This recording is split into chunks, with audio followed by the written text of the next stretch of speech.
This is the initiation of the Open Space Advisory Committee meeting, August 17th, 2010. It's just past 5:30. We have staff and myself as chair here in the Sierra Room. We have other people here virtually. We have the opportunity for call-in for phone comments, public comments. And so with that, I would ask for a determination of a quorum. Could you do a roll call? Chairperson Scott, Here? Vice Chair Welch, Member Evans, Member Hall, Here. Member Inverson, Here. Member Masad, Here. Member Michael,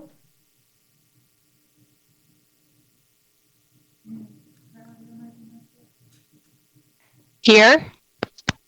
a quorum is present. Thank you very much. I would note that Alan Welch is excused tonight. He's out of the area. And also a sad note, Margie Evans has lost her husband recently and is not able to join us tonight. So we think of Margie as we go forward here.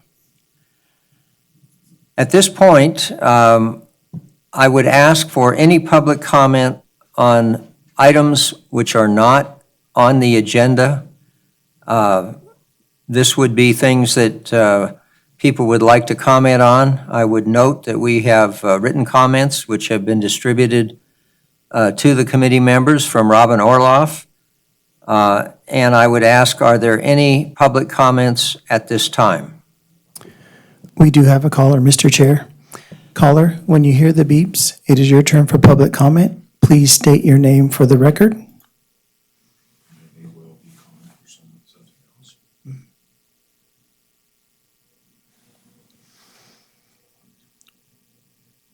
Caller, it is your turn for public comment. Can you please state your name for the record?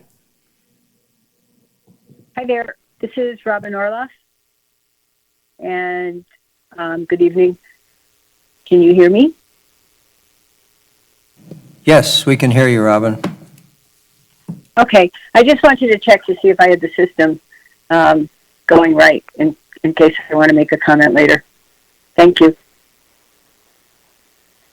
Thank you. Are there any other public comments at this time? There is no other public comment, Mr. Chair. Thank you very much. Okay, approval of the minutes. We have minutes from two meetings in our packet. May 18th, 2020 was an open space meeting. Are there changes, edits, corrections, or comments on those minutes?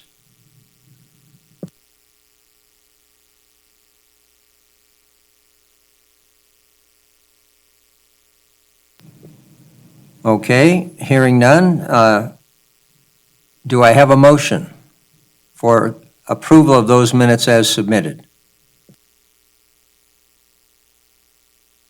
I'll make a motion to approve the minutes as submitted for the meeting of May 18th and June 15th.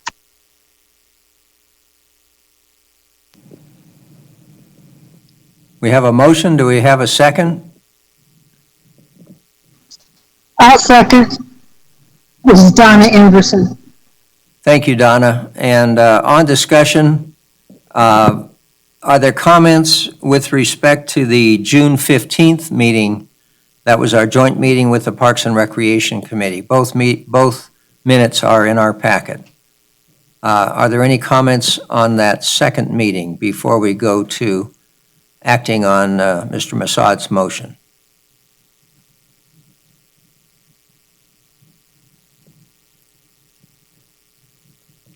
Okay, hearing no comments, all in favor of the motion to approve the minutes of May 18th and the minutes of June 15th, both 2020, say aye. Aye. Aye. Aye. Did we get everybody? I heard Maui Jim, but I didn't. Okay. Item number 5, discussion only. Review and discussion regarding Michael Services Eagle Scout project for repair and maintenance of the sea on Sea Hill. Greg? So thank you, Mr. Chair. For the record, Greg Bergeron, Trails Coordinator with Carson City Parks, Recreation, and Open Space. So this year, as is often the case, the sea on Sea Hill, some alterations were done. And it is in need of repair, and that was recognized by a young man, Mr. Michael Service, and he came to us and proposed that he do an Eagle Scout project to make the improvements and fixes to the sea. So without further ado, I will turn it over to Mr. Michael Service. Hello. Hi, Michael. Would you I'm sorry, but if you would just let me know when you want me to forward the slide, just say next slide. Okay.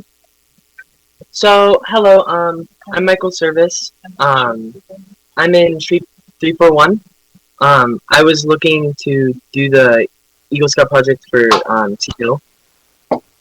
And I have Mr. Bergeron as my project liaison. Next slide.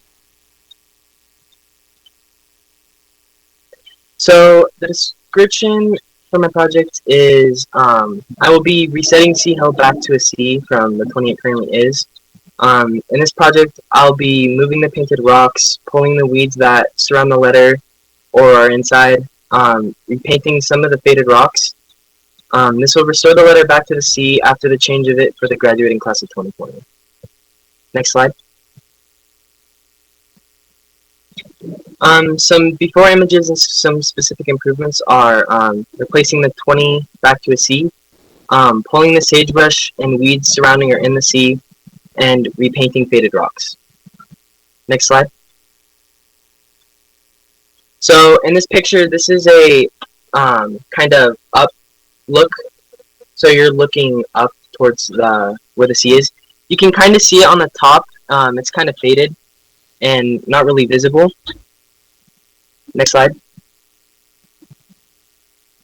This is an upwards look from the top. You can see the weeds and all the sagebrush that are kind of in the sea and kind of making it less visible. Next slide. This is another upwards look view. Next slide. And this is the same. Next slide. So some basic materials are, I'll be providing the scouts with all the food, snacks, water, etc. The participants coming will need to bring closed-toed shoes, a hat, sunglasses, sunscreen, long-sleeve shirts and pants, masks, some tools that we will have are some shovels, clippers, and some trash bags. We'll have gloves. I'll have some extra gloves for those who need them, some paint, and some brushes. And for the paint, I had those donated by Sherman Williams. We got 5 gallons of white paint. I'll be in charge of gathering the scouts for the project. I'm aiming to accomplish this project late August and / or early September if possible, and the exact date is to be determined. Some safety next slide. Some safety concerns and precautions that I have are people cutting their fingers on the weeds and being pulled from the sea. Some heat exhaustion and dehydration. People tripping on the hill.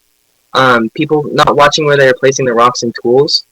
As there is no real machinery involved, I'm not overly concerned that there will be any issue or many issues. However, we do need to take precautions and watch what you're doing at all times. The volunteers will need to sign a waiver, and there will be a first aid kit in case of emergencies. Next slide.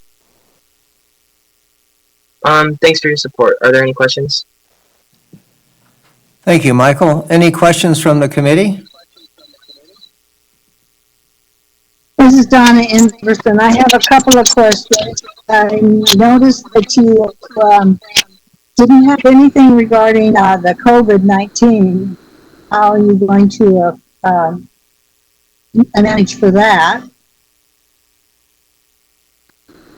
So we have, I included masks which are on the, I think it was the tools slide. Or yeah, the date and materials. So I had the masks as kind of a precaution, and I'm hoping that people will be 6 feet apart, but I can enforce that if possible.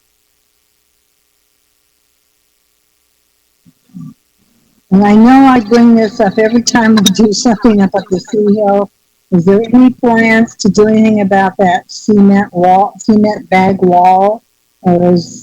And removing some of that old irrigation tubing that's been left up there from prior projects?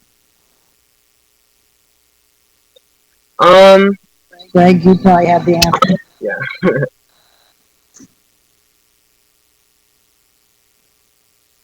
You'll have to excuse me. I'm in my cattle trailer in Boise, Idaho, and the wind's picked up. I'm shaking like crazy. This is Greg, and I can help Michael with this question.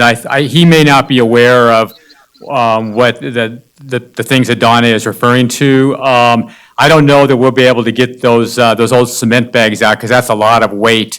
But I think we could probably, when we're up there, we could extract the tubing and hoses and things like that and take out whatever garbage we can get out.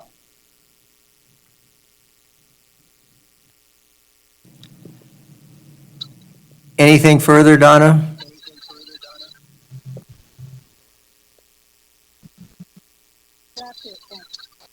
That's it. Thanks.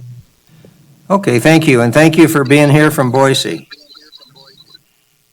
Any other committee comments or questions for Michael? All right, are there any public comments? I see no public comment, Mr. Chair. Thank you. Okay, Michael, thank you for putting this into process. We look forward to seeing it here before the end of September. And as you know, it's a highly visible location from Carson City. So thank you for your contribution. Did you have anything to add? Yeah. Not really, no. Okay, anything from staff? All right. Moving on to item 6. Presentation from the Friends of Silver Saddle Ranch regarding organization and activities for the calendar year 2020. Lindsay, are you introducing this? Thank you. Thank you, Mr. Chair. For the record, Lindsay Boyer, Open Space Manager for Carson City Parks, Recreation, and Open Space. So Friends of Silver Saddle Ranch, or FOSSR, have in the past and remain to be a critical partner for the stewardship of Silver Saddle Ranch. And so we wanted to give them an opportunity to speak to the committee tonight and update us on anything they have going on activity-wise out at the ranch. So we have President of FOSSR, Tom Donaldson, on the line to speak to the committee and provide any updates. So I'll turn it over to Tom. Thank you, Lindsay, and President Scott and committee members. This is Tom Donaldson, the FOSSR president.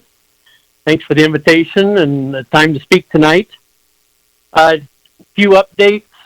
I think Bruce knows, but FOSSR has decided to go to meeting every odd number of months of the year, starting back in March, I guess it was. So we did have a May and a July meeting. Since July, things are healthy financially with FOSSR. I think we're up to 55 members, which is an all-time high, so looking good there. I have followed up with Lindsay on the joint meeting of stakeholders. We had a phone conference back in April, and we're supposed to have some follow-up with BLM and Carson City, and I think even the fire department on some issues that were raised after the Homestead Holidays event last year, and I guess that's somewhat on hold now with COVID and everything else that's going on, so no activity there. I did share that we've offered to help with the gatekeeping duties since I believe Ray resigned last month. So, and also shared the job posting to try to find a new gatekeeper for Silver Shadow Ranch. Of course, Foster was named the Carson City Parks Foundation 2020 Organization of the Year, and will be honored at the Wall of Honor at Mills Park on September 18th, I guess, unless COVID cancels that event. As far as the trail construction out at Silver Saddle Ranch, Lindsay knows that I had to contact her a couple times regarding the contractors, what seemed to be a violation or just ignoring the conservation easement with a bunch of the brush and dirt and other debris that they're moving around the ranch. That I guess they had a couple meetings and educated people out there so that those things aren't happening anymore. The portion on the ranch appears to be pretty close to being done. I noticed that they expanded or widened the existing road between the old White House site and the Red House. I think last week I was out of town, where the new trail and the existing road are parallel. Not sure what the final plans are, but I imagine there'll be some barriers to keep cars off of the trail and bicycles, I guess, and people off the road, but that's yet to be seen. Let's see, as far as events go, of course, yesterday was supposed to be the Mile High Jazz Band Day in the Country, but that was canceled, I think more due to not only COVID, but those who did not want to participate. I think last I heard, we're looking at September 20th for that event, and certainly Foster's willing to participate and support the event again this year. Our next Foster board meeting will be September 14th, and then again November 9th. And I guess as a side note, my daughter's getting married out at Silver Saddle Ranch on September 27th. So barring any further restrictions, it looks like that's going to be an event of 50 people or so, and then an after party, if you will, at our house just down the street on Carson River Road. So we're also looking forward to the Homestead holidays, if that's going to be a continuing event. Just haven't heard a whole lot on that this year. So I guess with that, that's the update from Foster. Well, Tom, thank you for your update. It'll be interesting to see a wedding on 40 acres of land. Yeah, be primarily at the Red House. With the social distancing and everything. We really appreciate your Foster's support and Foster's participation. Thank you so much for your interest and for your leadership. And I think all of us who frequent that area or drive by there fairly frequently on their travels are trying to pay attention to what's going on and offering thoughts and ideas to city staff. And I think the contractor is beginning to understand the sensitivities of folks in terms of staying between the lines, so to speak. But thank you for your help, and thank you to Foster. Please extend our gratitude for what they do and their participation. Will do. I'm out there every day with my dog, so it's certainly dear to my heart. Okay. Thank you all for your support and encouragement as well. Do we have any comments or questions from the committee for Tom?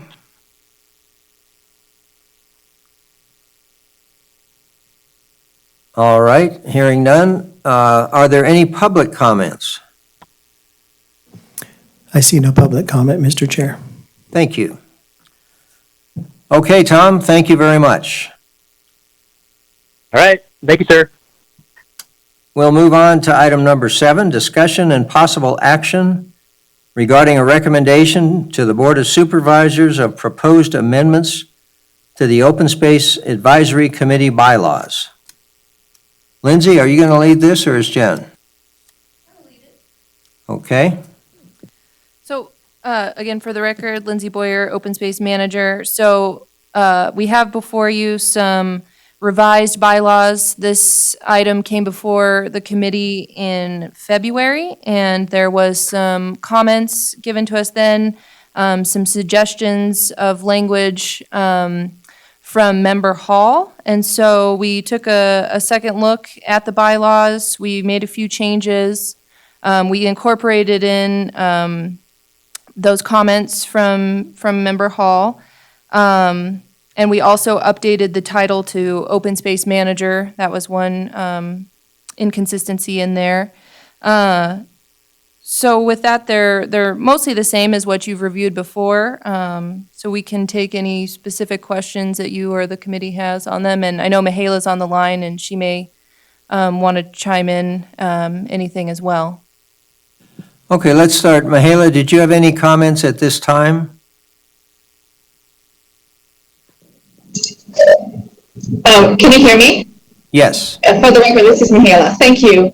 I just wanted to point out that we added to the staff reports the section from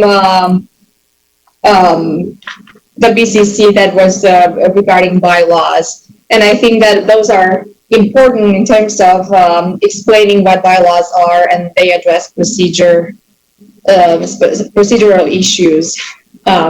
So I hope that are guiding you in making any other amendments to the bylaws that aside from what we are proposing. But of course, I am here to answer your questions if you have any. Thank you, Mahela. Are there any inputs or comments, questions from the committee? I've got a question. Why are we changing the bylaws at this time? I wasn't at the February meeting, so I don't have the background on this. Whatever I've read, I mean, I can see there's some significant changes, but I'm just wondering what precipitated them. Jen, do you want to address that? I would be happy to. Jennifer Budge, Parks and Recreation Director. That's a great question. In 2018, the Board of Supervisors directed that the Open Space Advisory Committee and the Parks and Recreation Commission alter their meeting schedule, which included joint meetings twice a year. So the bylaws really were directed by the board to be updated based on that schedule. While we were looking at it, we realized there's a few procedural changes that needed to be made, so we made a couple additional changes, but they're really not significant. They're more for consistency and identifying, the roles and responsibilities of the staff and the committee. Thank you, Jen. Further question, Jerry?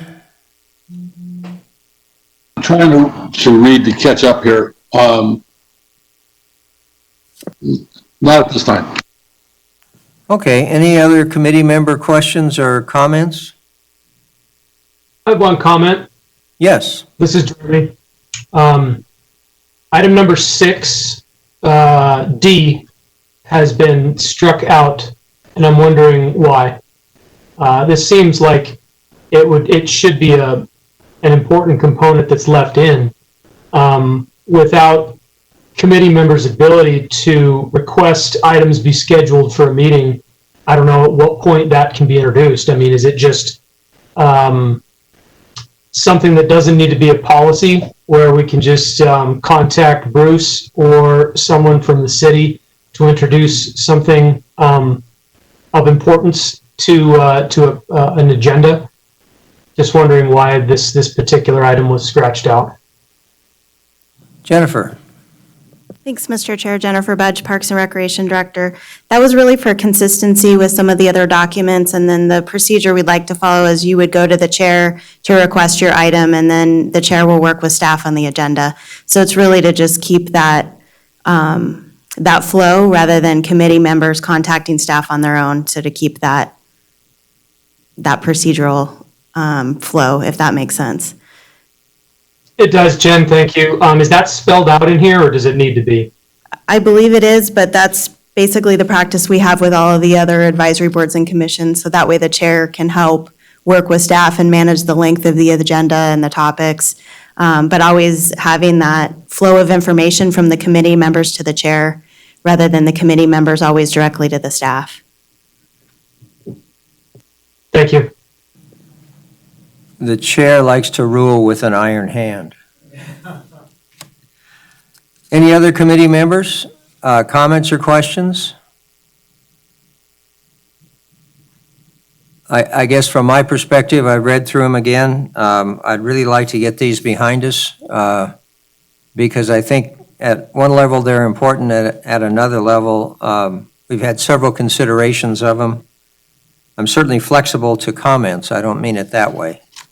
But it's nice to get these brought forward, Michaela and staff. Are there any public comments to be made on this item? I see no public comment, Mr. Chair. Thank you. Last chance for comments from the committee, or do we have a motion?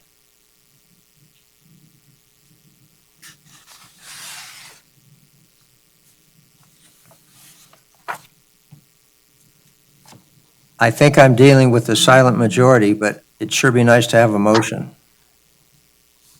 I can make a motion, Mr. Chair. I move to recommend to the Board of Supervisors the proposed amendments to the Open Space Advisory Committee bylaws as presented. We have a motion. Do we have a second?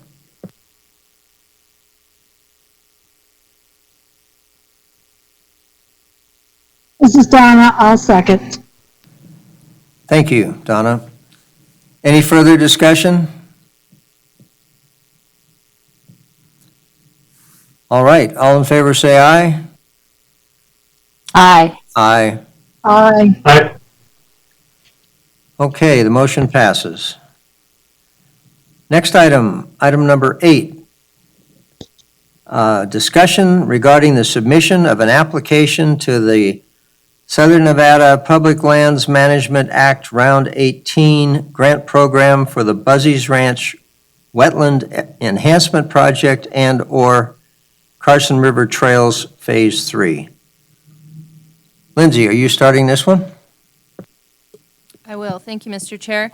So, as noted in the staff report, SNPLMA, the Southern Nevada Public Lands Management Act grant fund, recently released their accepting of nominations for round 18 of funding. So we took a look at the department and projects that we'd like to bring to the committee, and we've identified 2. I'll be going through the first one, and Greg will go through the second one. So Carson City is eligible for SNPLMA funding under the Parks, Trails, and Natural Areas category. So both of these nominations would be under that category. Nominations are due September 14th of this year, so it's coming up, and we've been working on getting everything in order for the grant applications. And they haven't finalized their exact amount of funding that they have, but we've been told it's to be around or over $200 million, which is significantly higher than in past years. So we're hopeful that we can get a small little chunk of that for Carson City. So the project that I wanted to discuss with the committee, we're calling the Buzzies Ranch Wetland Enhancement Project. So, utilizing SNPLMA funds, we're hopeful that we can begin acquiring some water rights, some permanent water rights to apply to the Buzzies Ranch property. When discussing this project with the SNPLMA and BLM staff, they had identified that in order to qualify under the Parks, Trails, and Natural Areas category, agricultural lands didn't necessarily qualify for them as a natural area. So originally, when I spoke with them about this project, I was just hoping to acquire water to apply to the property in general. But once they informed me that the agricultural lands might not qualify under their criteria, we mentioned to them that there's also some wetlands present on the property, as well as the presence of this Ducks Unlimited project that was completed in 2016 to do some wetland enhancement and pasture improvements. So once they heard that, they definitely said that, that would be eligible under the Parks, Trails, and Natural Areas category. So with that direction, we're looking to purchase 154.3 acres of water, or that's 694.35 acre feet annually of water. This water is currently permitted on the property by Vidler Water Company. So the area that we're looking to apply this water, if you look in the map that was included in your materials, kind of the middle section of the Buzzy's Ranch property. So there's 2 parcels that the Ducks Unlimited project falls under, and those are kind of the middle to the north portion of the property. And then there's a approximately 36-acre parcel that's just to the south of those on Buzzy's on Buzzy's Ranch, and those were actually mitigation wetlands that were put in. And they're somewhat associated with Silver Saddle Ranch as well in terms of how the water moves around. So with that, we're kind of looking at doing kind of what we're calling a wetland enhancement project. So we're looking to acquire permanent water rights to apply to that section of property so that we can develop and establish a more permanent wetland system. The mitigation wetlands to the south can be a little bit ephemeral in their wetland character. So we're hoping to apply a little bit more water there and get that vegetation built up a bit more. And then this would also support the goals and objectives of the Ducks Unlimited project. And I've spoken with staff there that were involved in that project, and they're very supportive of the project and plan to provide a letter of support for the grant. Another potential aspect of the project is looking at public access. So under the Parks, Trails, and Natural Areas category, public access is an important criteria, so connecting people to places. So we're looking at the potential for maybe putting in some kind of boardwalk or viewing platform or something like that on the wetlands to the south. We could connect into that with just a short segment off the Mexican Ditch Trail. But that would be a really exciting way to connect people to places and give them access to a piece of the property they haven't previously had access to, and maybe even have it as a bird viewing opportunity. Other elements of the grant application will include, of course, the water rights purchase itself, the appraisal, any infrastructure that's needed, like head gates or water meters to better control the water to these sites, and then potentially that boardwalk viewing platform or trail. I'm interested to hear what the committee might think about that particular element. I'd also like to note that we are proposing an allocation of $50,000 match for this particular project. This would come from funding that's already been budgeted previously. So for the current Carson River Trails SNPLMA grant that we're working off of, we had budgeted $50,000 in match. And because of the way the bids came in, they were so low that we won't actually be utilizing that match. And SNPLMA is aware of that and is fine. So we would just be utilizing funds that are already budgeted elsewhere. But hopefully that would strengthen our application a little bit. Match is not required under the SNPLMA grant, but it does help. So I guess with that, I would take any questions from the committee. Thank you. Lindsay, anything to add, Jennifer? Okay, nothing. Committee members, questions, comments, input?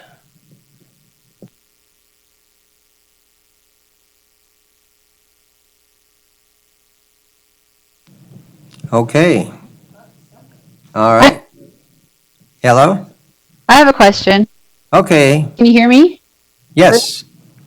Yes, we can hear you. Oh, I just have a question on the mitigation wetlands. Where are they located exactly?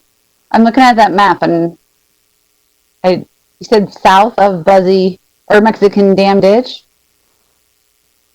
So if you're looking at this map, there's the two parcels that are highlighted, and then you can see to the south, there's one kind of chunk of the ranch that isn't highlighted in blue here.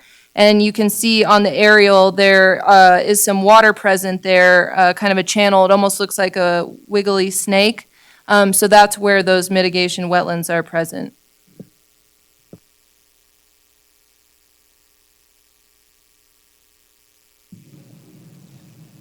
Okay, other questions or comments?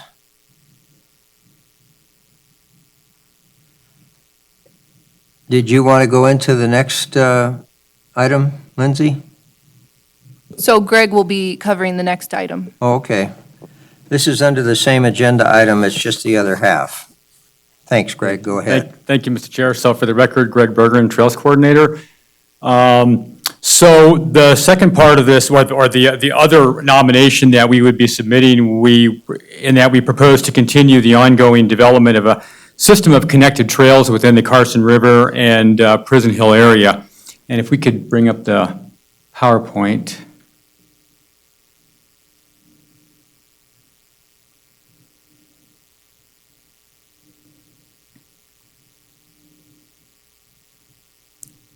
Well, and if it won't come up, that's okay.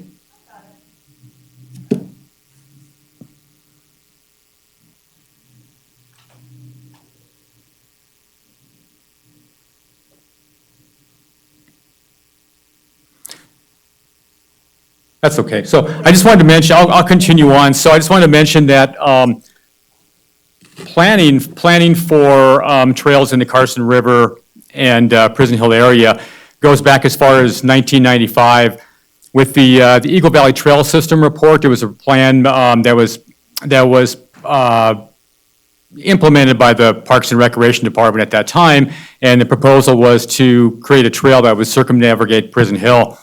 There's also been subsequent planning, 1996, the Carson River Master Plan, 2006, the Unified Pathways Master Plan, which proposes a trail to circumnavigate Prison Hill. 2008, creating the community vision, the Silver Saddle Ranch and Carson River. That was a charrette that with a community-wide effort that included recommendations for a multi-use trail around Prison Hill. 2017, Eagle Valley Trails Committee completed their community trail inventory review, evaluation, and user needs report that also recognized the importance of the need for a trail around Prison Hill. And our 2020 draft Prison Hill Master Plan also includes a proposal for a trail around Prison Hill. So this is phase 3. Phase 1 of the Carson River Trail Systems was to create a bridge across the Eagle Creek, which connected Riverview Park with the Empire Ranch. And phase 2 is a project that's underway right now, and that connects, on the Prison Hill side, it connects the 5th Street trailhead with Silver Saddle Ranch, and that's about 3 miles of trail. So what the phase 3 will do is continue the trail around Prison Hill. We have, so right now, if you look, I'm looking on this map, the purple line is the trail that's under construction right now from 5th Street to Silver Saddle Ranch. And the blue line shows trail that's existing. So up on the northwest corner, there's a segment of trail along Fairview Drive. And then looking over on the eastern side of the map, there's a trail from Silver Saddle Ranch, which is the Mexican Ditch Trail, which takes people to the Mexican Dam. Part of what is making this or enabling this to happen is the completion or near completion of a crossing of the Mexican Ditch, which that project is nearly complete. And so we will be able to continue our trail from the Mexican Dam where the intake is to the ditch. And we'd like to go around the southern part of Prison Hill and then up the west side of Prison Hill, terminating at Kuntz Lane, at the trailhead at Kuntz Lane. We would also propose to make improvements to the Kuntz Lane trailhead, including a vault toilet and covered picnic table, and some improvements to the entrance, the road that gets you to the parking lot, and to the parking lot itself. The advantage of stopping at Kuntz Lane is that people could then use Coons Lane to cross the I-580, and they would be able to connect to the freeway multi-use pathway, which the next phase of that project will be to extend the pathway to Edmonds Drive. So the connectivity with this project is going to be incredible. We would propose to make the project scalable so that if the ask is too much, we could always terminate the project before we got to Kuntz, but we would like to ask for the whole thing and see what happens. And one of the reasons, or some of the reasons that we think that this would be a very viable nomination is that it supports 6 of the 7 PTNA strategic goals. It promotes connectivity between new and existing recreational opportunities. It connects and integrates projects from previous SNPLMA rounds. It increases natural, cultural, and historical resource interpretation. The project would include interpretive signage. It protects or improves the integrity of resources to enhance the quality of the human experience. It develops a recreational environment of diverse and holistic parks, trails, and natural areas. And it promotes projects that are representative of the environment, in other words, aesthetically cohesive. And with that, does the board have any questions? Any comments or questions from the committee?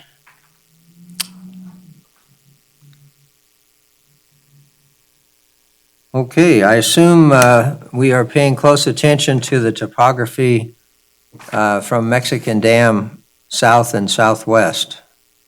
That's a great question, Mr. Chair, and we are. So we've had a designer look at that and come up with a proposed alignment that would keep it, the grade within about 5% so that it still maintains ADA compliance.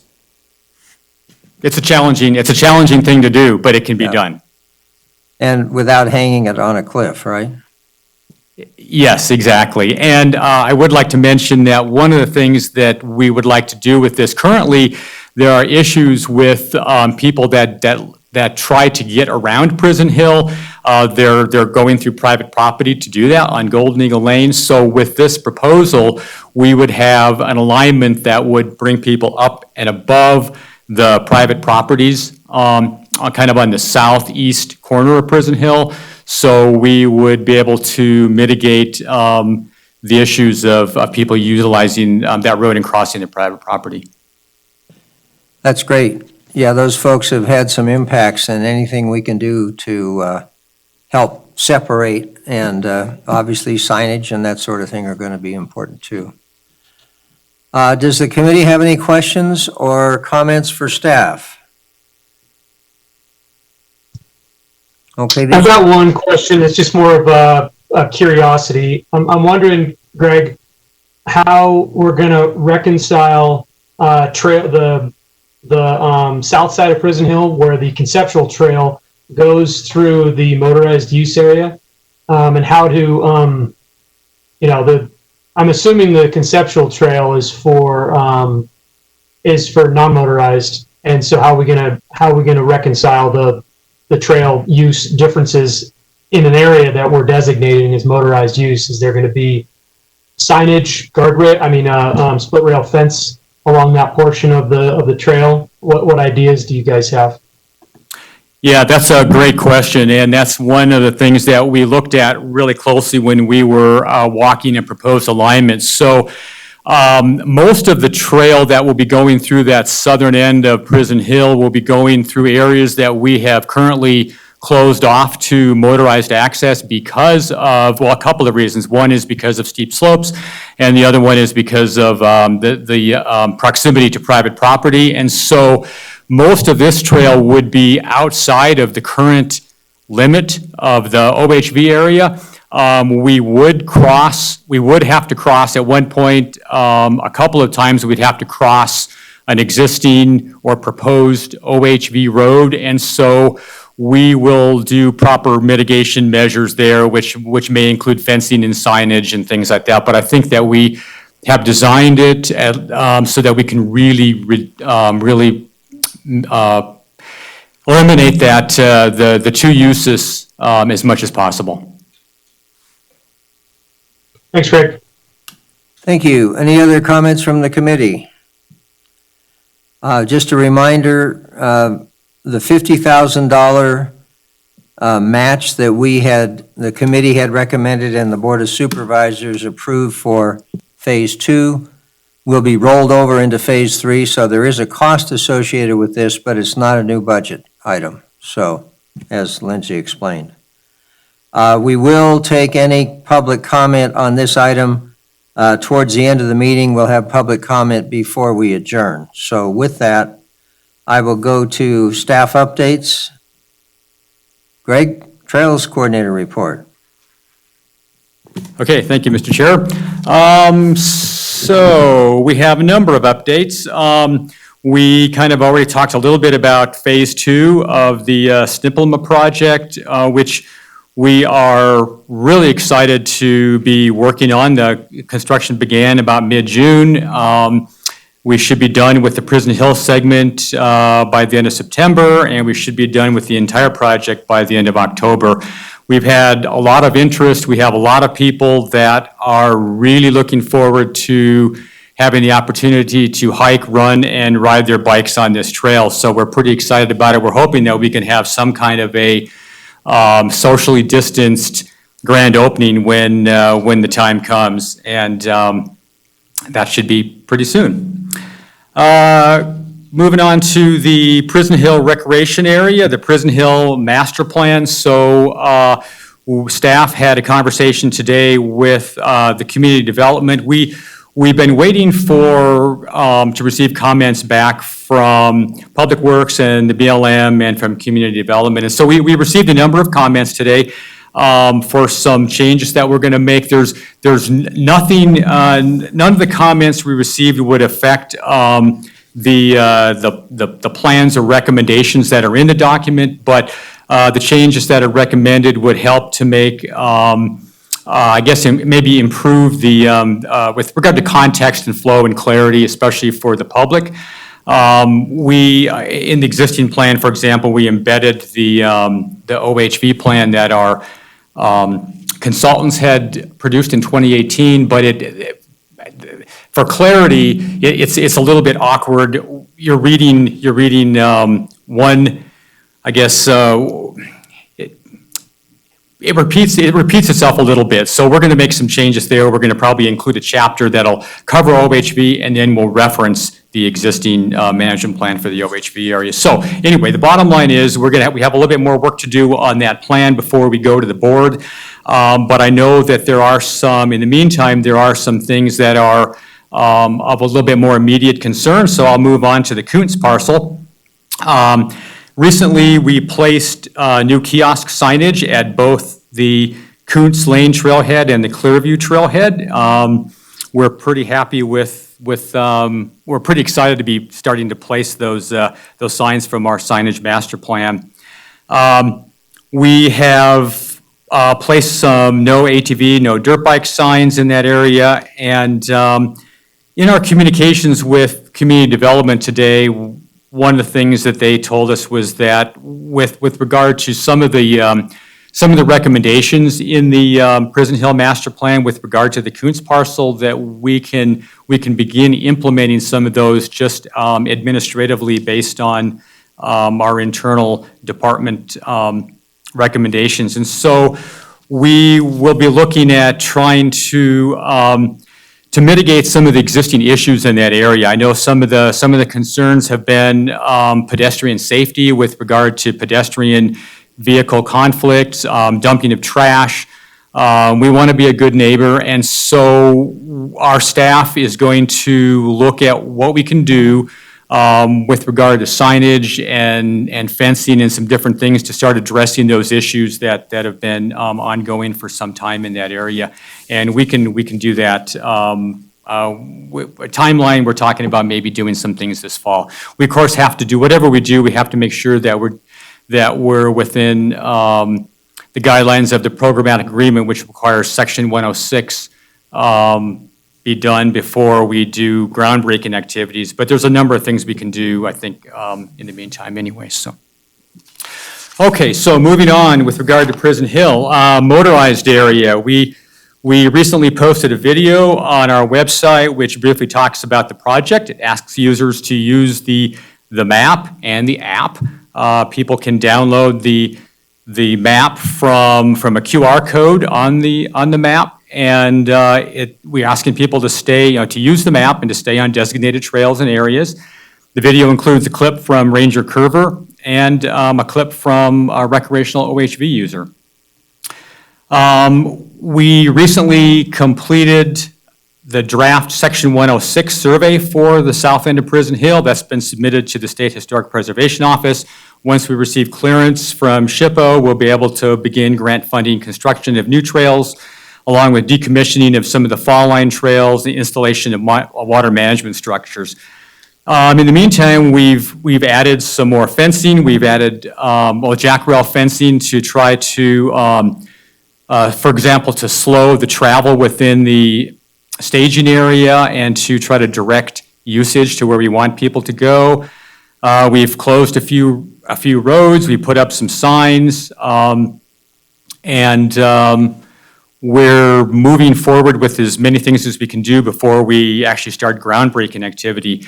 One of the things that we did recently in March, we placed vehicle OHV counters at both entrances, the staging area entrance off of Golden Eagle Lane and also the entrance off of Snyder Avenue. And I put in the report those numbers so you can see by day and by week what our average numbers are in the area. And so these are already we've already adjusted for two-way traffic with regard to these numbers. So you can see the average daily traffic through the staging area entrance is about 37 vehicles, and Snyder Avenue is about 13 vehicles. A couple of other things. We had recently our partner consultant from Novak was in town, and we added we did some work in a beginner's area and a tot lot, and we also looked at the area in the it would be the western side of the OHV area, which I know has been of concern to some. And so, for example, there was a proposal for a single track dirt bike trail through that area. We eliminated that, and we started looking at some things we can do to mitigate some of the impacts in that area, because some of that is visible from Carson City. So, for example, we are looking at ways to put a filter on the entrance to that area so that we would be able to eliminate a lot of different types of vehicles from going in. A lot of the impacts that are happening there are happening because people that are going in there don't have the proper equipment to be able to travel through that area, and so they're crossing the brush and making new trails to be able to get around. And so we're looking at some things we can do to mitigate those kinds of issues. All right, so moving on, Mexican Dam, Mexican Ditch Intake, the crossing there should be completed hopefully by, and here I said mid-August, we're hoping now by the end of August. Hopefully we can have a ribbon cutting for that very soon. The Fifth Street Trailhead, which is part of a recreational trails program grant. We have the very last part of that is the installation of 4 interpretive panels, which we ordered, and I hope those will be shipped this week and we can get them placed. I want to mention that I'll be talking here in a minute about our recreation intern this summer, but our recreation intern had a lot to do with the content of those interpretive panels. That was his first assignment when he started, because he was quarantining at home, and so he worked on the content for those panels, so that was a great contribution. Okay, Waterfall Trailhead Parking, also known as the Kings Canyon Trailhead Parking Lot. We're working with Public Works and Central Federal Lands to incorporate design modifications based on recent public and committee comments that we received at the RTC meeting on June 10th and the joint OSAC PRC meeting on June 15th. Design element changes will include one-way access through the parking lot, which may reduce the overall footprint of the required excavation, which could also reduce visual impacts. And currently, Central Federal Lands anticipates completing design plans by the end of November 2020 and construction is anticipated for spring, summer of 2021. Capital of Tahoe Lincoln Bypass Trails, we're really excited that Muscle Powered actually broke ground on a portion of that trail recently. So we are still waiting for clearance from, we still need to complete the Section 106 and get clearances from the Forest Service for the portion of the trail that goes to their property, but the portion of the trail that goes through the state park up high has been cleared, and so Muscle Powered actually started working on that with hand crews very recently, and they plan on working throughout the summer. They'll be working up there some weekends, spending the night up there. They've staged some equipment up there for their work, and so we're excited to get that underway. We'll be, Muscle Powered will also be applying for a Rec Trails Program grant, a scalable grant, or actually applying for a scalable project to get some funding for that. Centennial Trails, Muscle Powered recently submitted a formal proposal to the BLM for a multi-county project that would connect Carson City with Washoe Lake State Park in Virginia City. We've had discussions with BLM and they've indicated support for the project. We're waiting for a scope of work from the BLM so that we can begin NEPA and Section 106 work for that project.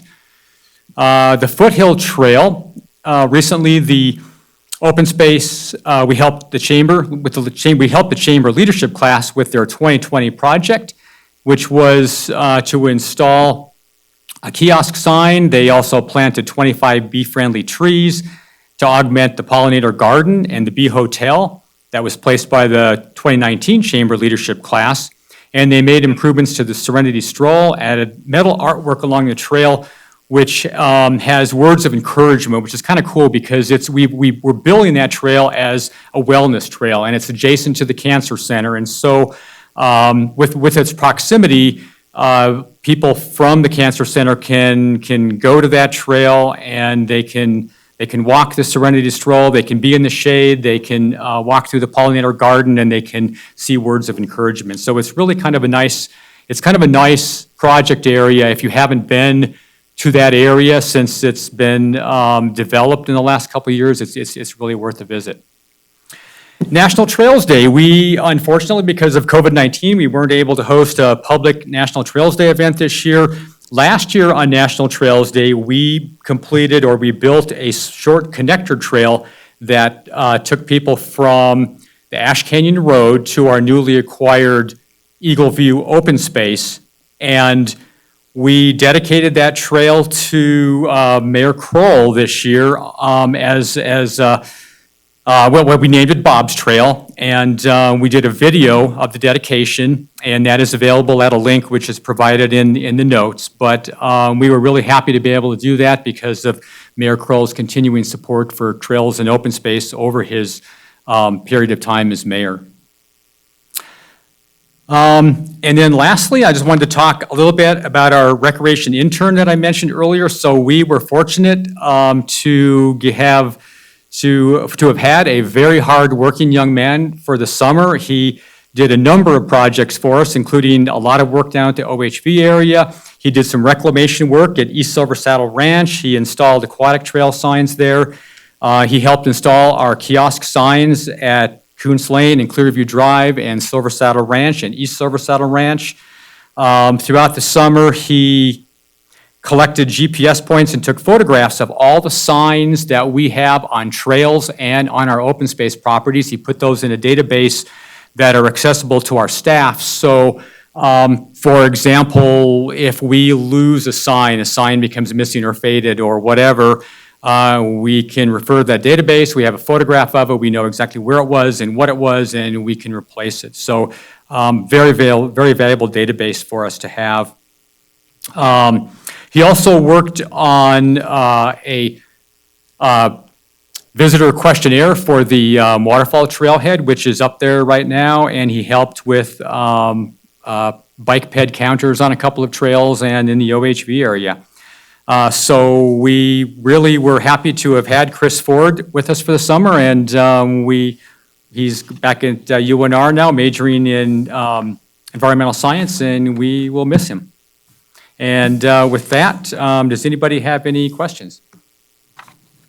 Any questions or comments from the committee? I've got a couple questions. Go ahead, Jerry. It said in your report that you're going to bring the master plan to the Board of Supervisors in September. Is that still your plan, even with some modifications you're making? Yeah, good question. We anticipated bringing it to the board in September. I don't know if we'll make that date. So, because we still want to make sure that when we go to the board, that we've got a document that, that is very complete and very clear for the public. And so, but I did mention, because I think I can anticipate you, your question going back to the Coons Lane parcel, perhaps. And so we hopefully can move forward with implementing some of the recommendations in that area. My question is are we going to have a chance to see the modifications that you're planning to make, or do we care about them in any way at all? I guess I'll defer to the chairman for that question. If you would like to see the modifications before we go back to the board. I would. Yeah, why don't we, if it's okay, Jerry, why don't we have it distributed to the committee? If we feel that it deserves to be an agenda item for discussion at the committee meeting, we can, at a committee meeting, we can go ahead and do that. If everybody is satisfied having seen the final submittal, then we could move ahead. So I don't. Perfect. That way, if we have something, we can bring it forward. Otherwise, we don't wait till another meeting. That would be totally acceptable to me. Thank you. Any other comments or questions from the committee for Greg? I have one more. All right. Greg, who is the Citizens City liaison on the trailhead for waterfall parking up there that's going on?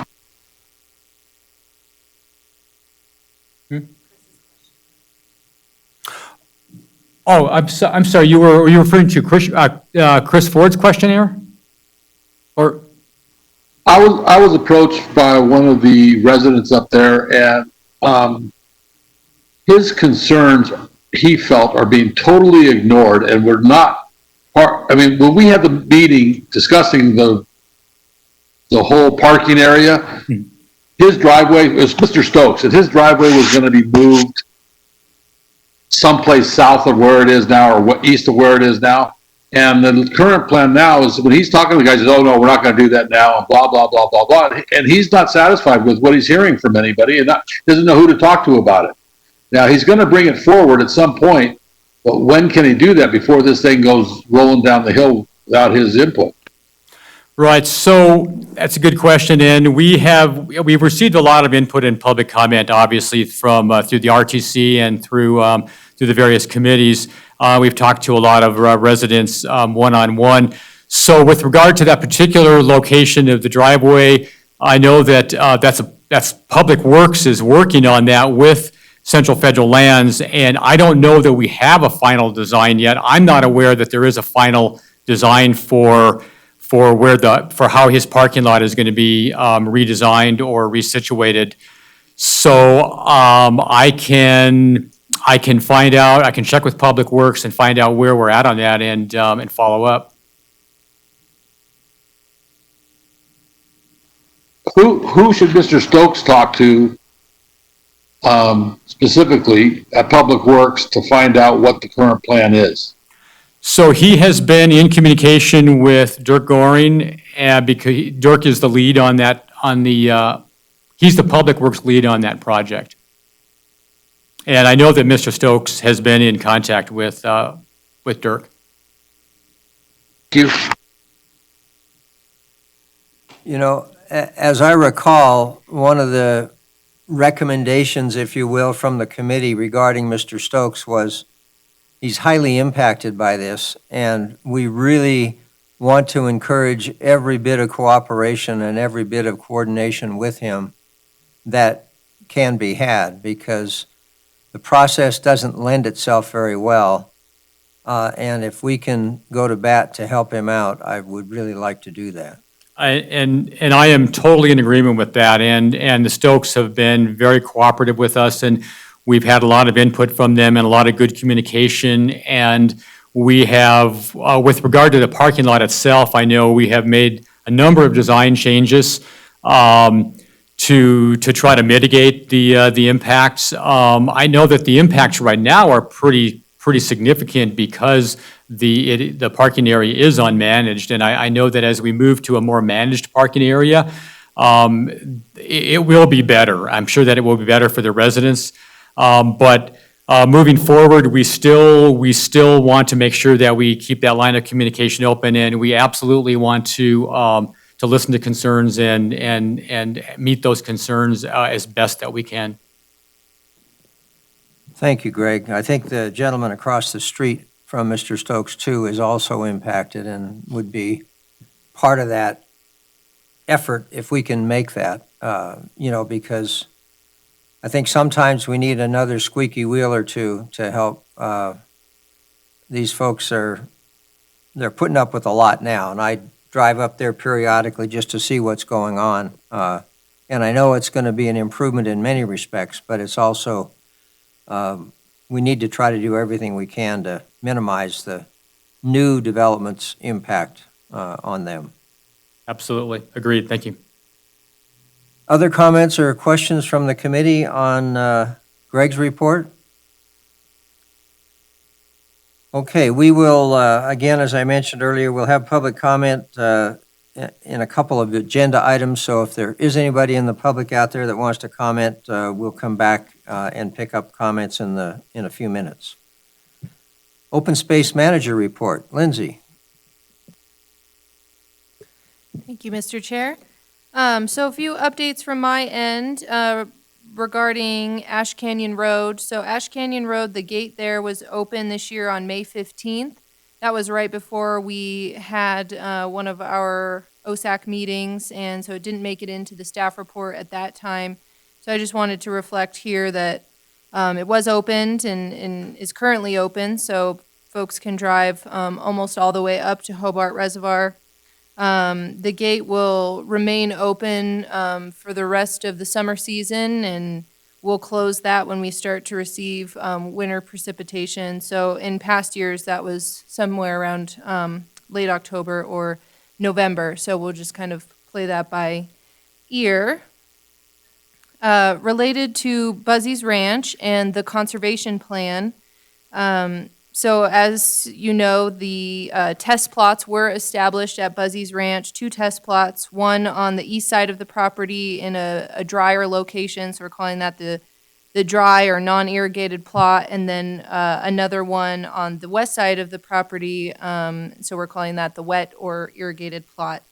So both of those plots were seeded in the fall of 2019, and the goal there was to identify what species establish most effectively in both of these locations and across a varied water regime, so we can start to understand how parts of the ranch might be restored to a less irrigated state, if that's a direction that we need to go with Buzzy's Ranch. So 2020 monitoring showed that stream bank wheatgrass was the most successful at establishing, at least in that irrigated or wet plot. And there is a photo here that shows where those grasses started growing. Unfortunately, no species came up in the dry plot, possibly due to the presence of invasive and nuisance weeds we have in that plot, though we did try to do some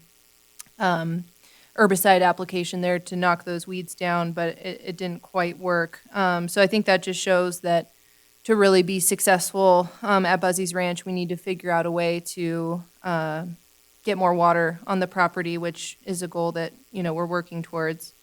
Also kind of related to that and maybe incorporated in the conservation plan is Carson City Public Works is working on their effluent reuse plan. And they're looking at both Buzzy's Ranch and Silver Saddle Ranch as additional sites to apply that effluent. So that is another potential option for getting water for the property. Unfortunately, the timeline for that, it is a little ways out, 10 to 15 years. So there's definitely some solutions that we need to explore in the meantime. So, that brings us to the SNPLMA grant application that we're looking to put in, and I know there's been some other potential options with Vidler. So kind of that conservation plan is morphing as we are going along here in this planning effort. It will contain some basic stuff about how to manage the ranch and, what's an acceptable level of grazing and things like that, but we're also kind of exploring all of our options as it relates to getting and applying water to that property, as well as the potential to restore certain portions if need be. So that's an ongoing process. Also related to Buzzy's Ranch, as well as the trail, Carson River Trail Phase 2 that will be going in on the east side of the property along the river there.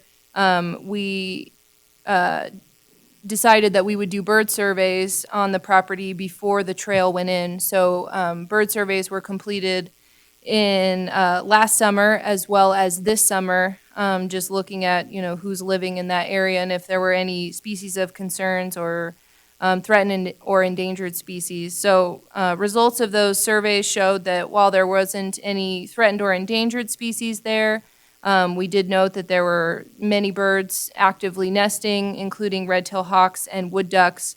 So after completing those surveys, we determined that trail construction could definitely not begin on that segment until after nesting season had ended, which is approximately August 15th, and that date was selected based on Department of Wildlife guidance for riparian areas.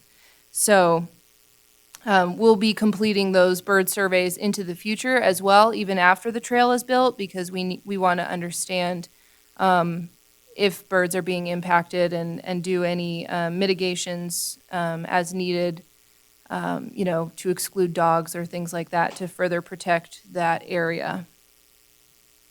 Moving on, related to the Carson City Weed Coalition, so the coordinator for that position, as you guys may remember, she resigned from her position back in March, so that position has been vacant this whole time. So Jared Whitaker, our open space maintenance coordinator, he's been conducting all of our noxious weed abatement on open space properties, mainly focusing on the river corridor, as well as some of the wetlands like Lampa Wetlands and Fullstone. Targeting species like perennial pepperweed, hoary cress, and Canada thistle.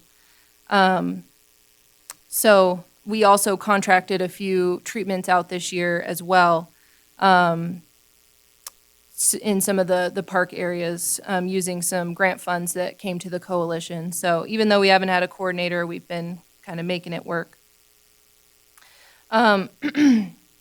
In the Carson River Canyon open space from that rifle range fire that happened in 2018, we applied for and were awarded grant funds. Those funding source was used to do some aerial seeding as well as some plateau treatments out there. So we've completed monitoring this year just to see how things came up out there. And we did see some species established, like a few perennial grasses, some forbs, and a lot of shrubs, actually, like rabbit brush.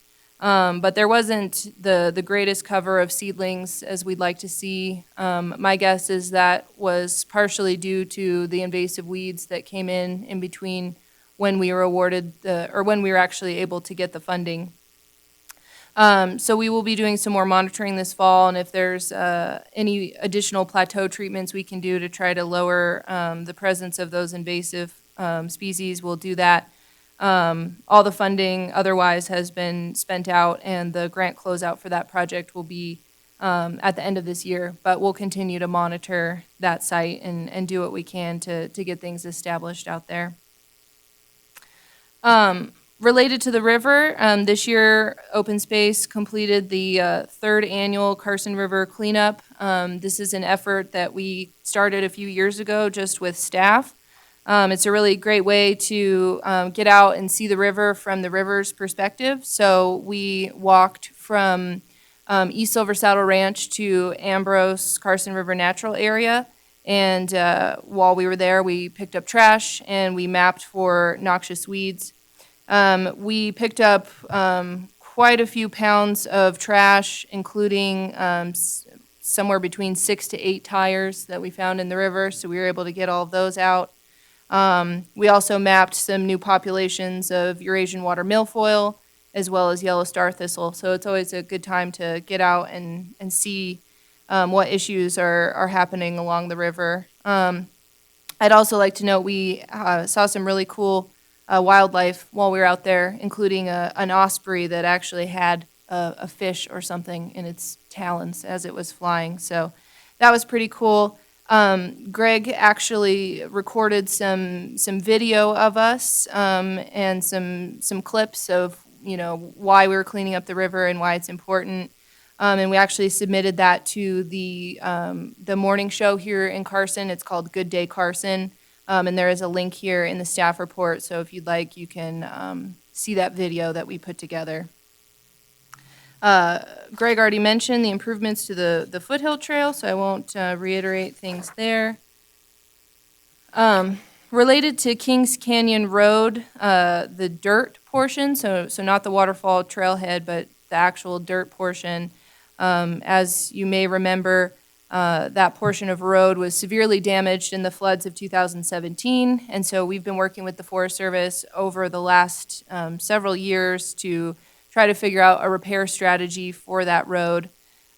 So originally, the Forest Service was granted some funding to complete the design for the repair, and they have completed that, and they actually sub-granted a portion of those funds to Carson City so that we could facilitate the Section 106 review on that project. So with that, the field review and everything for the Section 106 has been completed, and the draft report has been compiled and reviewed by the Forest Service and sent to SHPO for their review and comment. So once we receive back SHPO's comments on that report, we'll be able to finalize things, and that process will be complete, and then the project will be shovel-ready for construction, and we can utilize the $142,000 of grant funds that were awarded to us from the RTP grant. They've had some delays with COVID, so they actually haven't had a chance to get funding agreements or anything like that out yet, which has been fine for us because we've been still working through the Section 106. So most likely, construction will begin on repairing that first 2 miles of dirt road, in the spring or summer of 2021. Updates on land acquisitions. Most of these land acquisitions don't have any specific updates.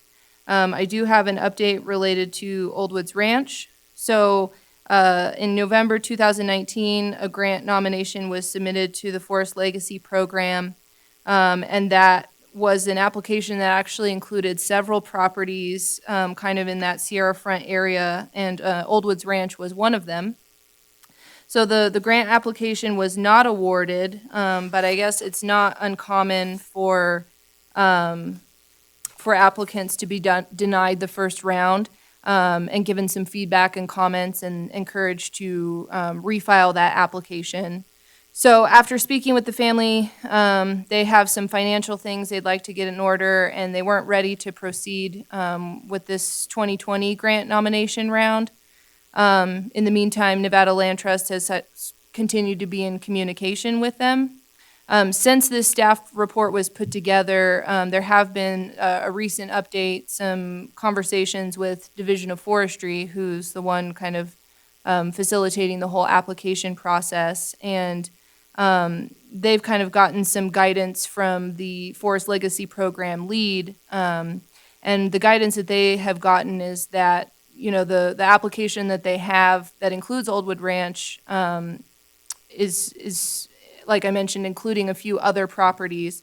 And so that application is strongest if it includes Old Woods Ranch as well. And so the guidance that they've gotten, and I guess this is a typical process with the Forest Legacy Program, is that even if the family isn't quite ready yet or they have some things to work out, the idea is that Old Woods Ranch is kept in the application as kind of a component of this greater Sierra Front Conservation Plan.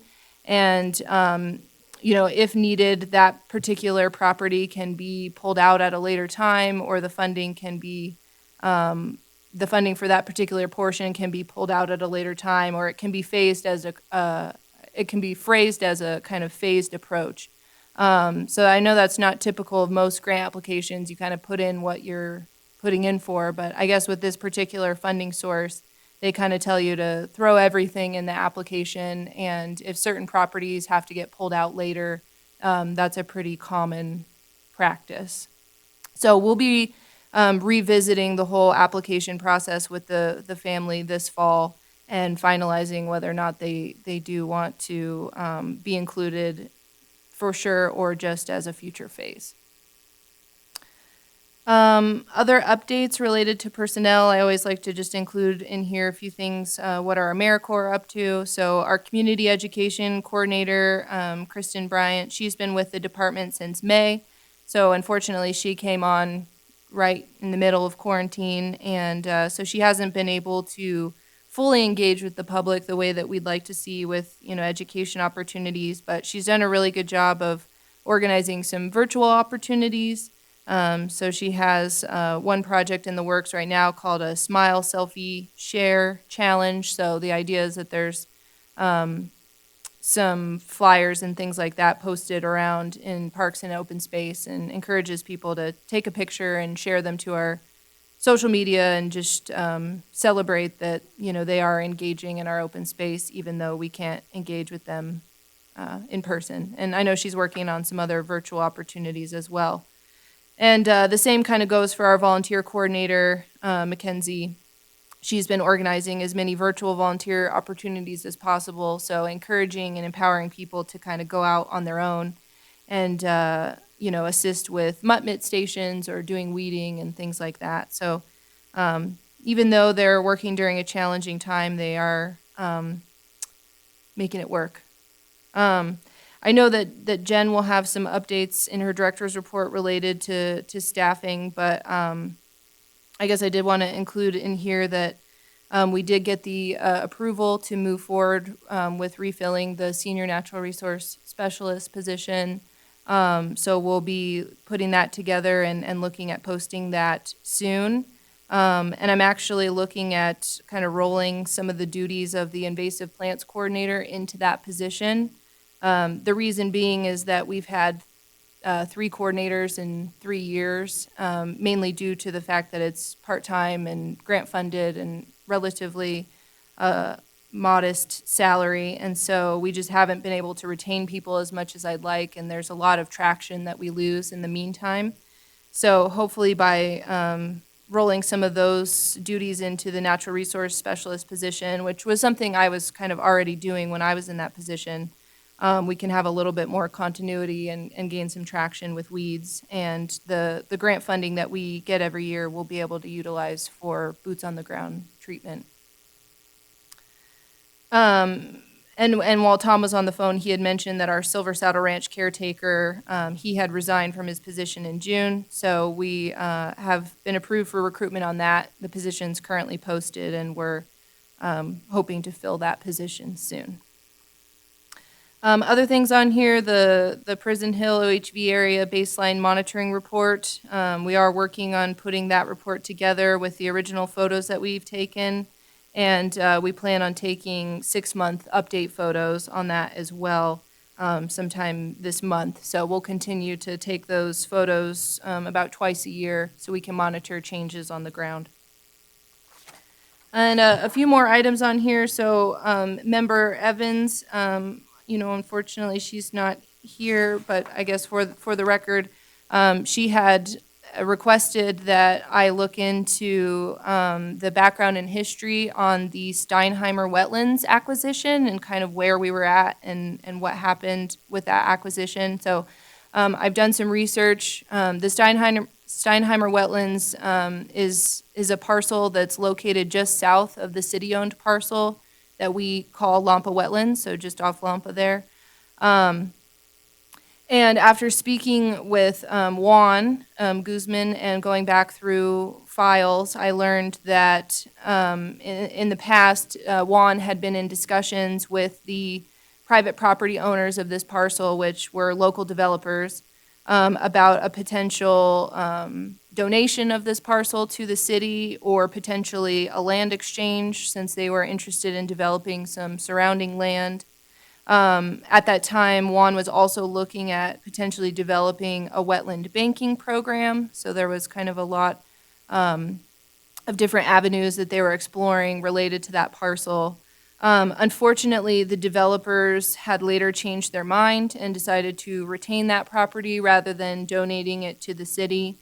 So it currently remains in that private ownership by those developers, and there aren't any plans or discussions at this time for acquisition of that property. Of course, if it goes up for sale or the property owner approaches the city for a potential donation, then we would revisit that discussion then. And just one more item related to the stewardship plan for Silver Saddle Ranch. We had received comments back from SHPO in early 2020, and right now we're working, or soon to be, we'll be working with consultants to finalize those edits to the plan, make all the changes that SHPO requested, and then submit that to them for final approval. So once that happens, we'll be able to initiate the stewardship monitoring plan for the architectural features that SHPO would like to establish. But most importantly, we'll also be able to start working through some maintenance tasks on the buildings out there, such as painting and roof repair. So that should be forthcoming. And then we always include something in here related to events. Obviously, with COVID, most events have been canceled that we had scheduled. There were a few things tentatively slated for September that we at least had on the schedule. I'm not sure if these will come to fruition or not, such as a full moon hike and dead truck, and there was another tree hike planned. Tom Donaldson mentioned on the phone that his daughter is getting married at the end of September, so that's very exciting. And the Jazz and Beyond folks were hoping to reschedule their event for September 20th, but we're currently working with them to figure out if that event really will meet the guidelines that we're currently under for COVID. So kind of a to be confirmed there. And those are all my updates, so I'll take any questions from the committee. Questions for Lindsay?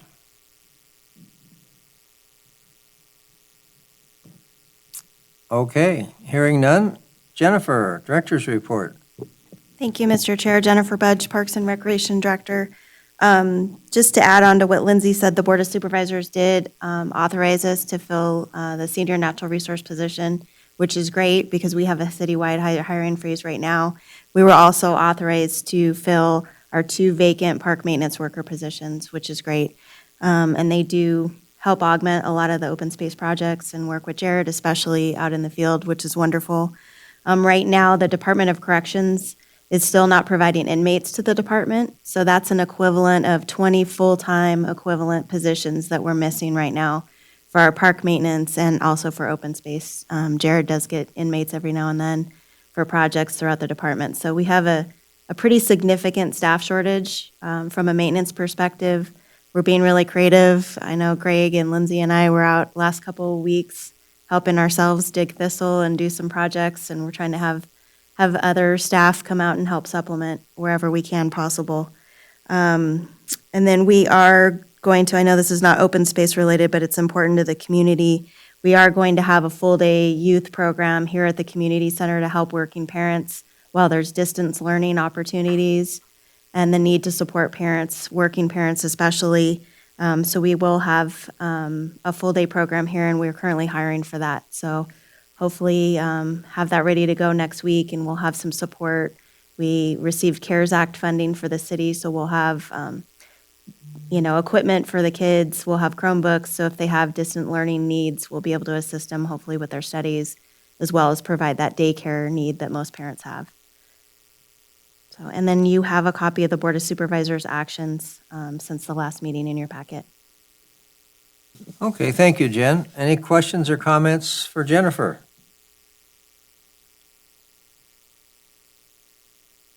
All right. Going on to item 10, member announcements. Any announcements from the committee members?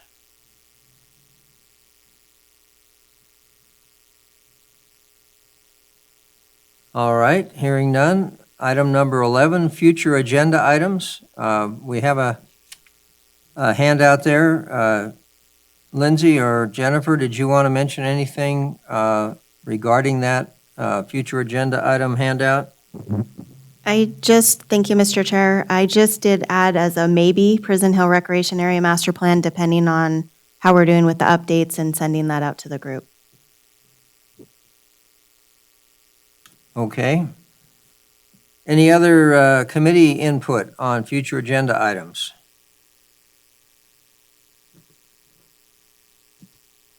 I've got some input, Okay. Mr. Chair. Just curious as to why we cannot just move forward with the continuing naming of open spaces.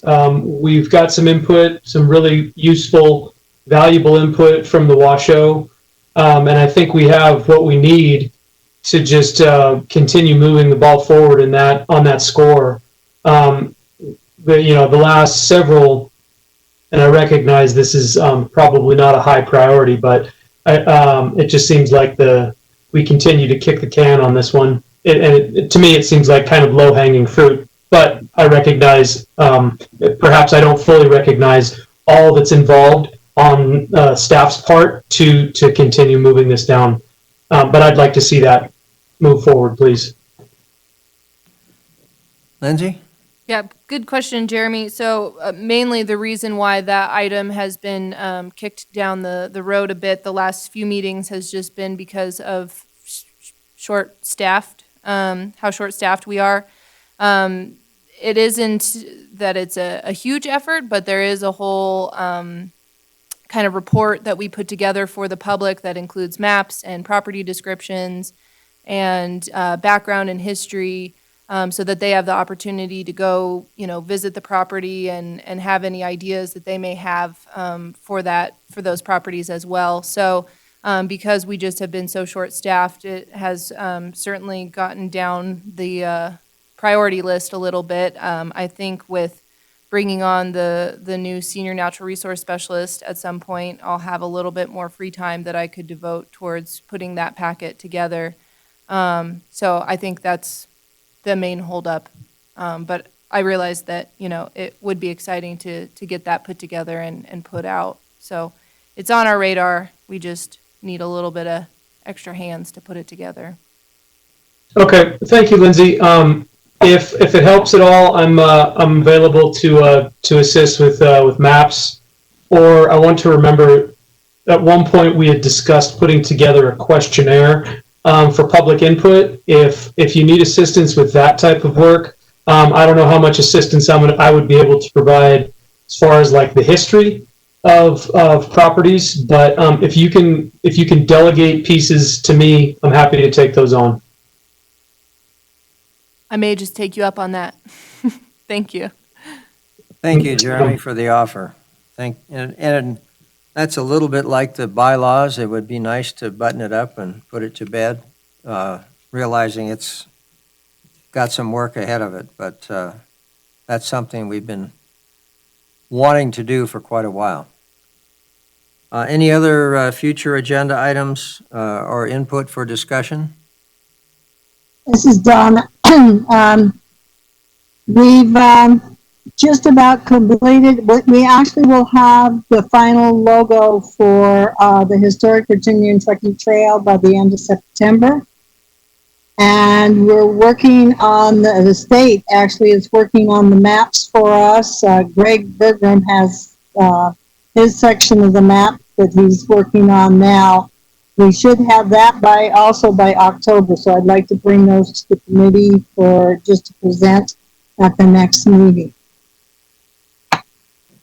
Great. Thank you, Donna. Anything else?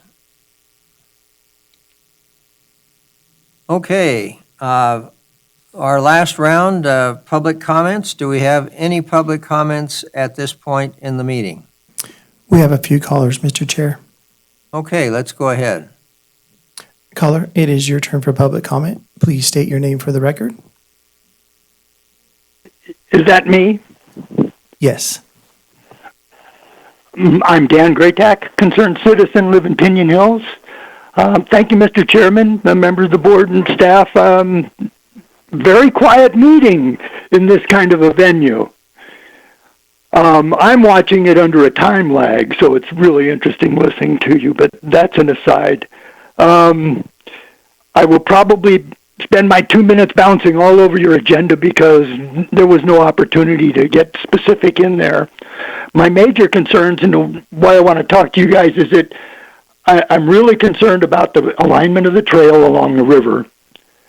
And if we compare that alignment to what we've done to the trail on River Road, which I'd call it a road and not a path, and the way that is built, I think we really have to be careful of the impacts that we're going to have down there. That area has had very little impact, and I just think the alignment's way too close, that we need to spend every effort we can to protect the resources down there. I've heard a little bit out there that the contractor may be learning, but boy, I think he needs to pay a lot more attention down there. As I move on to item number 8, if I had to vote, I would vote for the water for the wetlands. If we're going to call them wetlands, we have to develop a plan to protect the wetlands in the riparian area. I think it has to happen before we build a trail and turn people into it. I think that if it's not going to be a pasture, then I think the cows are going to have to go somewhere else.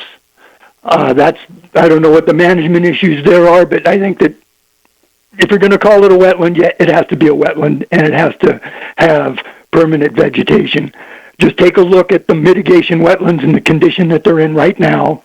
They've been in that condition for most of the nesting season. There's way too many cows that are going in there for way too much, and I think we need to address those issues. What I think would be the best thing we can do along that river trail is to assess the habitat in the riverine area and create a conservation area or two that are like the Silver Saddle set-aside conservation area, that we don't love that part to death. We keep people out of it. There's a lot of existing fence that's going to be left. I think we need to support that fence to restrict where people wander all over that part of the river. The other side of the river is private land, and we don't have any way to control what happens there. So we need to protect some of the best riparian communities that we have that Carson City owns. Thank you for your time. Thank you, Dan. Appreciate your comments, and I would just note that Dan was active in the Carson River Advisory Committee early in the process of open space, and that committee was terminated by the board, or consolidated, I guess, if you will. And I think our responsibility continues with the Carson River as a prime area for our efforts. Are there additional public comments? Yes, there is, Mr. Chair. Caller, it is your turn for public comment. Please state your name for the record. Can you hear me? This is Robin Orloff. Yes, we can hear you, Robin. Okay, thank you. Boy, I'll try to address some of the issues I had concerns about. We talked about topography for, and I'm going to be skipping around, topography for the circumnavigation trail, going around, concerned for that, and for the Golden Eagle folks for their privacy. And I greatly appreciate that. I think you've done a great job on that side of the hill, and I would just ask you to look again at the southwest side of the hill and the Snyder Gentry area and the topography and the washes, which I've already expressed many, many times to you. And as good neighbors, maybe look at that area again, maybe prevent some issues like we're seeing at Kings Canyon. the Kings Canyon trailhead. We have a series of washes over there in the area initially in the working group maps and the 2020 map and conceptual map in the grant applications and in our working group. There were first 2 or 3 wheeler route extremes, and that increased to 4 or 5 in the conceptual. And by the time the interim map came out on the ground, we had 9 extreme wheeler routes on that area. So there is a concern about the scenic viewpoint and the gateway to the city, but I think there's also a natural resource concern that many of you in that room are natural resource specialists, and I'm not sure if any or some of you have walked those washes, but that's our concern about a 72-inch wheelbase crawler extreme, which is what wheelers are in Novak speak, going up washes that are 1 to 2 to 3 feet wide, up to 36 feet wide, maybe at the most, with virgin vegetation in them still. And in the letter I sent to one of you, the email, there was one email of explanation with, but there were, I think, 6 emails to follow. And those emails that followed showed photos of the areas I'm concerned about on the interim map per the Avenza application, the points that I pinpointed to show the damage or to show the virgin or minimal impact in the wash, and you can imagine what would happen with these 72-inch crawlers invited up these washes. So I would love to have shown you that on the ground, some of these minimally impacted washes, but we didn't have the opportunity, so I decided to send photos instead. But I would hope by now many of you have walked those washes on the Avenza app. I learned how to use it. It's pretty fascinating. There is a margin of error, so there is some creep on those trails as well. But you can see the white sand of the wash, 1 to 3 feet wide in places, some with vegetation, with the slope of the canyon. You bring these vehicles up there, they take out the soil on the side of the canyon, they pull out the vegetation, they cause erosion. So I guess my concern is who has evaluated this? I mean, I've listened to I've gone to the open houses for the Coons parcel, for the West Riverview Trail. We've talked about Buzzy's Ranch. We've talked about circumnavigating Prison Hill. We're talking about Kings Canyon. All these projects got a voice. They got pictures. They got meetings. They got open houses. This interim map came out on March 11th, and it covers the entire OHV area, the south area.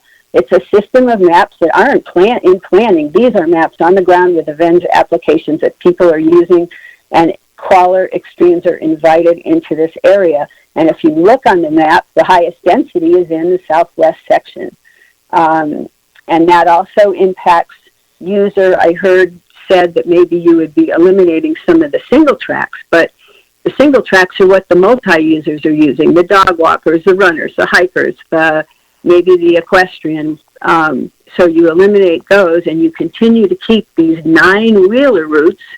And multi-users can't really use those routes. Those are very impactful machines. You don't want to be on the same terrain that they're on.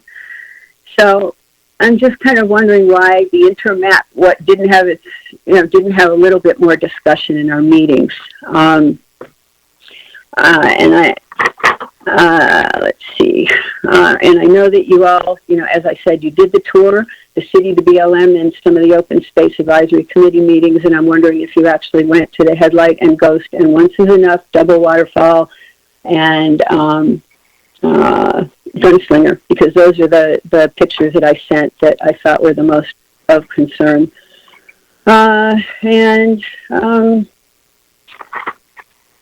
Also I had asked in the baseline report, I'm sure that Rubber Side Up and Not So Easy Rider will show improvement over time.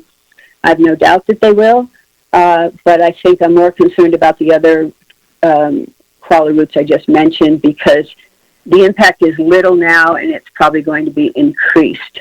And I did get pictures of the staging area, the improvements. My husband was over there riding his dirt bike and he sent me pictures, and I'm out of town. They looked awesome. buck and pole fencing, the tiny tot, to slow down traffic. Unfortunately, when he went back over there on Sunday, the fencing had been knocked down, the signs had been knocked down, the railroad ties had been moved. So that's unfortunate. And I do feel that if the conservation easement were spelled out in more detail in our master plan and for our partners and our consultants, and if we quoted page 3, both sentences of I, and all our ordinances, 1306, and our master plan, and our guiding principle 3, and our Carson City master plan, I think maybe people would understand that the era of the BLM is over. You're not in Kansas anymore. Once the city took this land over, we took it over with a great deal of seriousness and a great deal of guidelines and restrictions and protections. We're allowing OHV use, but we want to protect the land. We're protecting both conservation values, the recreational uses and the land. And I still come back to this slope of Wheeler Trail, and I hope it can be reevaluated and looked at and maybe reconsidered.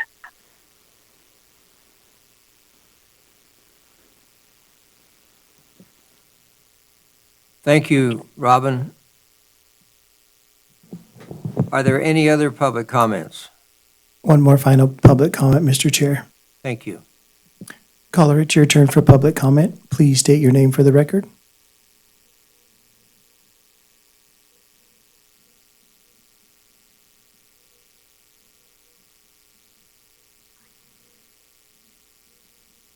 Caller, it is your turn for public comment. Please state your name for the record.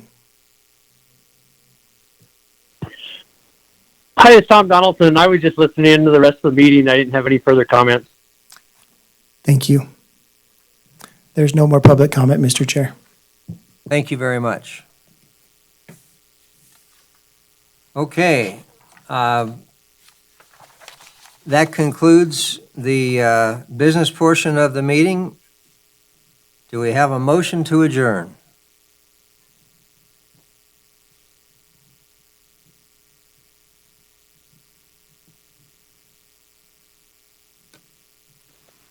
This is Donna. Second.